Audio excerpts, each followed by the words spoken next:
আসসালামু আলাইকুম, স্বাগতম বাংলা স্কুপ সংবাদে। আমি মোহাম্মদ কিবরিয়া আজকের সব আন্তর্জাতিক খবর নিয়ে হাজির হয়েছি। শুরুতেই জানিয়ে দিব সংবাদ শিরোনাম, তারপর বিস্তারিত। হরমুজ প্রণালী বন্ধ করে মার্কিন বাহিনীকে মার দেয়ার হুমকি ইরানের।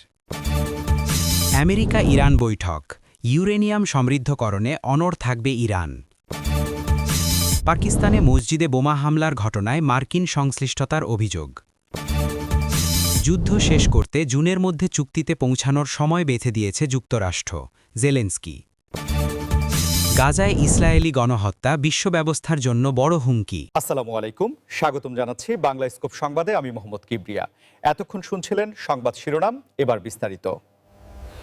হরমুজ প্রণালীকে কেন্দ্র করে ইরান ও যুক্তরাষ্ট্রের মধ্যে নতুন করে যুদ্ধের দামামা বেজে ওঠার উপক্রম হয়েছে, যা বিশ্ব অর্থনীতিতে বড় ধরনের ধাক্কা দিতে পারে।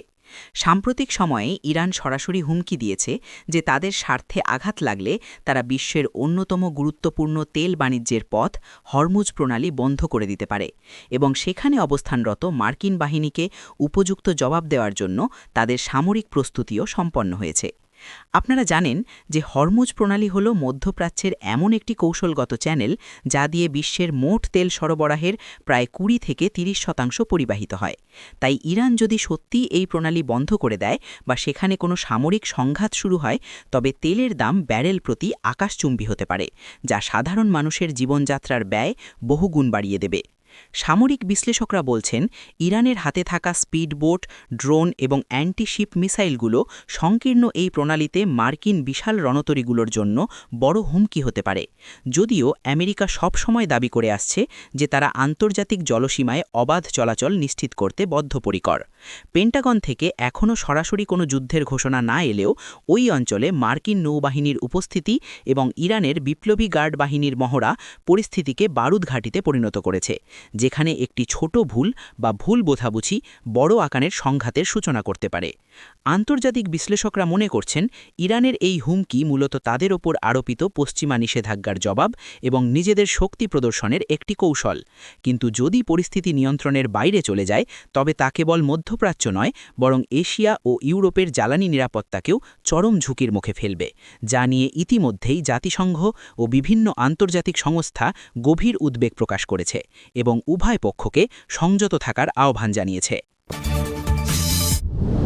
ইরান ও আমেরিকার মধ্যকার উত্তেজনা কেবল সামরিক ক্ষেত্রেই সীমাবদ্ধ নয়, বরং কূটনৈতিক টেবিলে ইউরেনিয়াম সমৃদ্ধকরণ ইস্যুতেও পরিস্থিতি এখন বেশ জটিল আকার ধারণ করেছে, যেখানে ইরান তাদের অবস্থানে অনড় থাকার ঘোষণা দিয়েছে।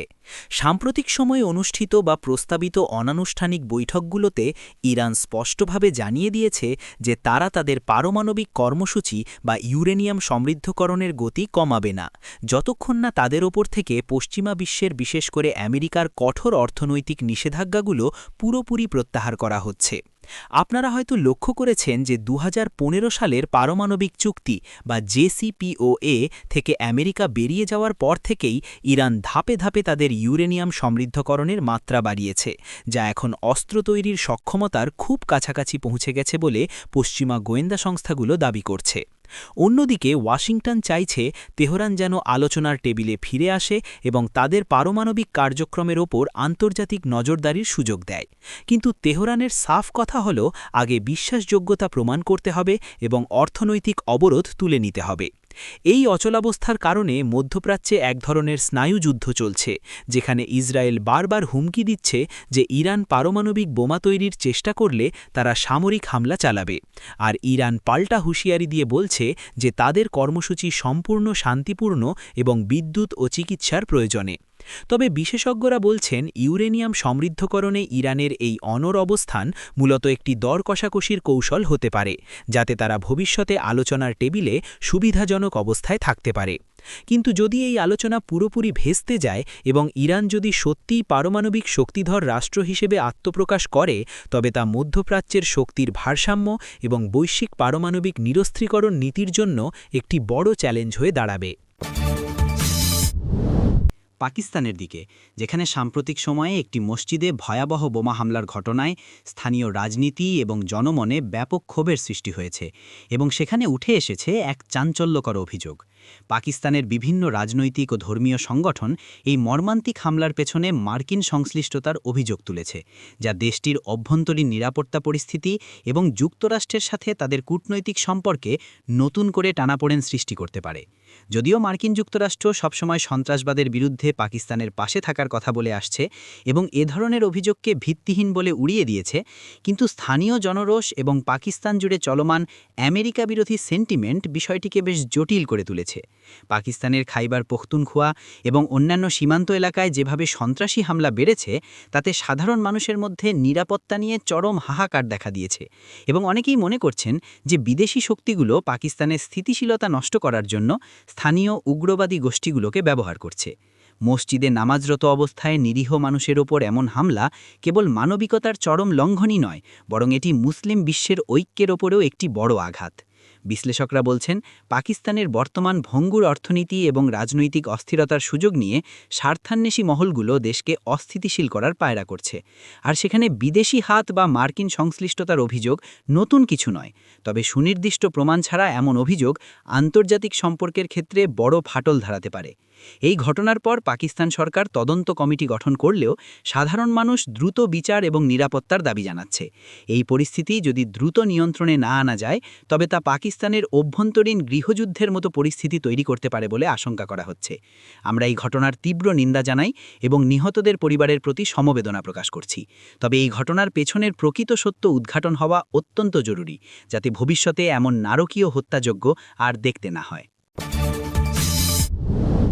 ইউরোপের বুকে চলমান ইউক্রেন রাশিয়া যুদ্ধ নিয়ে একটি অত্যন্ত গুরুত্বপূর্ণ খবর সামনে এসেছে, যেখানে ইউক্রেনের প্রেসিডেন্ট ভলোদিমির জেলেন্সকি দাবি করেছেন যে যুদ্ধ শেষ করার জন্য আমেরিকা একটি সময়সীমা বেঁধে দিয়েছে।